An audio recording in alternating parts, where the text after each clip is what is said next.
I used to really struggle with online dating. I had no idea how to message girls. I was super bad at it. It was really cringe. And I've learned in the last 10 years how to message on dating apps that filter out the girls that are just there for attention and also gets girls on dates super consistently with very little effort, very little messaging. Now, I obviously really think you guys should be going out, touching grass, talking to girls in real life. Okay, I'm doing an Instagram series where I approach at least one girl every day for 30 days. I'm going out and I'm talking to people because I think that that's better and it builds up more skills, makes you more confident, makes you feel better about yourself, makes you address the emotional buildup that you have from whatever kind of trauma you have in your life. And it makes you a better person. But I'm not going to deny that sometimes having, the equivalent of Uber Eats for getting laid is pretty nice. And so if you can get girls on dates really consistently, this really helps. So in this video, I'm going to give you 7 opening messages, 7 lines, 7 messages that get you dates. Okay? These 7 have all worked for me at some point in the past. I've gotten laid from all of these. I've had sex with a girl at least probably 2 or 3 times from one of these lines. Now, the thing that got me laid was my personality and the fact that I'm awesome and I'm funny. It was not the fact that I had this awesome first message. But the first message conveyed a message to her, a subconscious message, that I was attractive and I didn't beat around the bush. Okay? So, without further ado, let's get into it. I'm going to explain a little bit behind the concepts behind each one so you guys can understand more about what women are attracted to because that's the name of my company, Understanding Attraction. You should probably understand why girls are attracted to certain things, okay? Number 1, I like you, I'm taking you out. This is attractive because it's very direct, and assuming it's coming from an authentic place, it's authentic, and you're opening yourself up to rejection. There's nothing more attractive to a woman than a guy that is open to rejection and doesn't give a fuck. Okay? It's very bold, and you are likely to get shit tested on this. She's likely to say, "Oh, what makes you think that?" And you have to come back with something that's witty or confident or doesn't give a fuck that conveys the idea without being too try hard that you don't care what she thinks about you, that you just like her and you want to go on a date with her. And that's it. That's the entire attitude behind this message. It's very good, very attractive. I've gotten a lot of dates from this. Okay. So have my clients, actually. Number 2, I just noticed something very interesting about you. This one is really just focused on getting her attention. And you have to have something interesting you noticed about her. And if you're someone that has kind of intermediate or advanced game, you're probably going to have a better time with this one because you're going to have a better time reading the girl.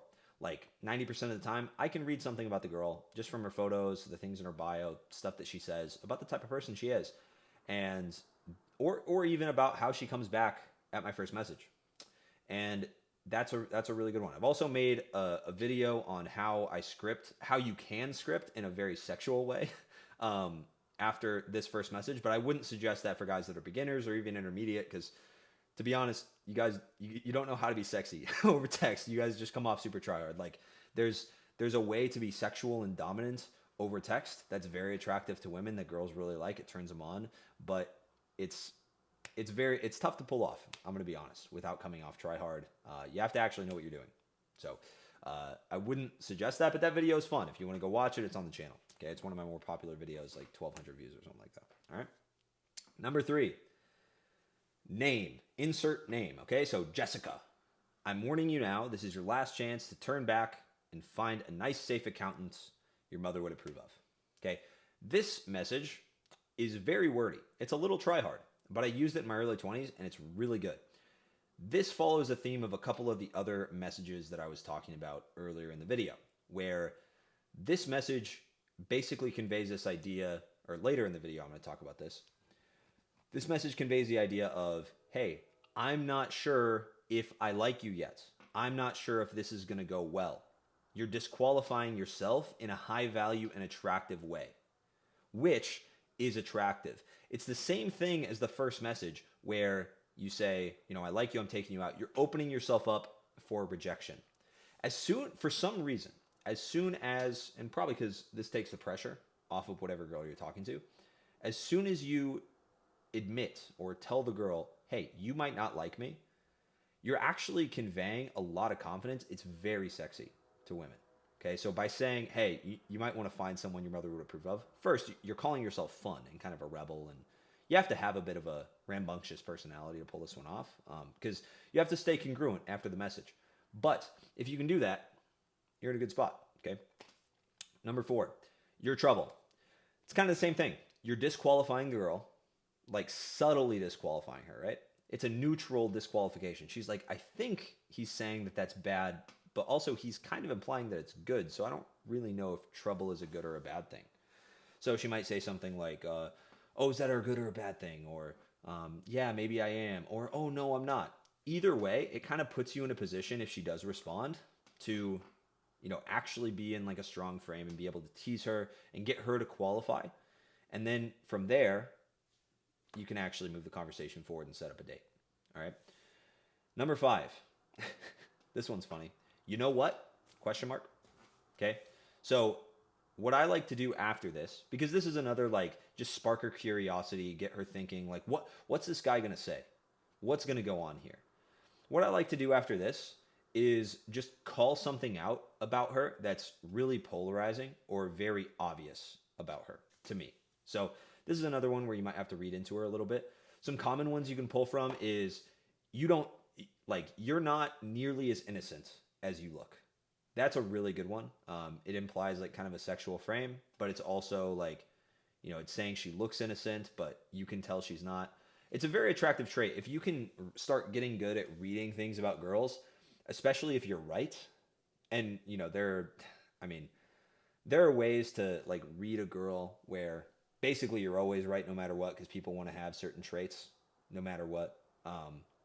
But if you can read a girl and then she can agree with that and she wants to be that, it's very attractive because girls want to feel like they're understood, right? It's basic human psychology. People want to feel like they're heard, feel like they're seen, feel like they're understood. Okay. Number 6. Normally blank girls aren't my type, but you seem so fun.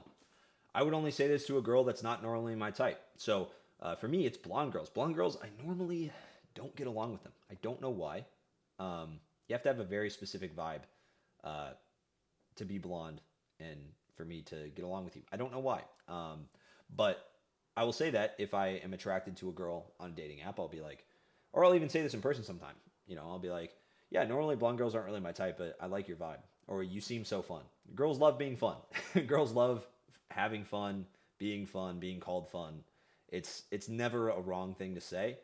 And if you focus on fun, that's a surefire way to get laid. And I talk about that in my course, but it's like the most fun guy in the room is going to get laid a ton. I even talk about that in my 17 dating life lessons video that I made.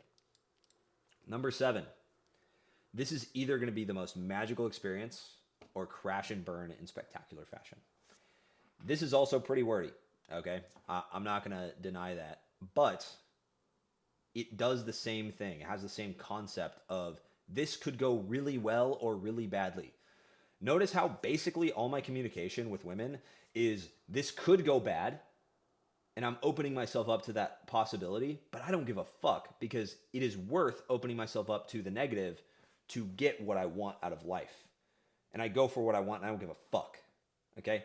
That's very attractive. So by saying, hey, this could fucking crash and burn and be awful, you're saying what every girl is worried about. You're saying what every person is scared of. But you're not scared because you're calling it out. So it's very attractive. All right? So go out, try these openers, try the ones that resonate with your personality the most. Remember, the most important thing with dating apps is congruency. The most important thing with talking to girls over text is being congruent, being consistent, and having an alignment with your personality. All right? I will see you guys in the next video. It was very fun today. I won't edit this one. This one is, my favorite video today that I'm just not going to edit. I'm just going to upload it right now. So I'll see you guys in the next one. Share this channel with someone that you think needs it, and I'll see you guys later. Peace.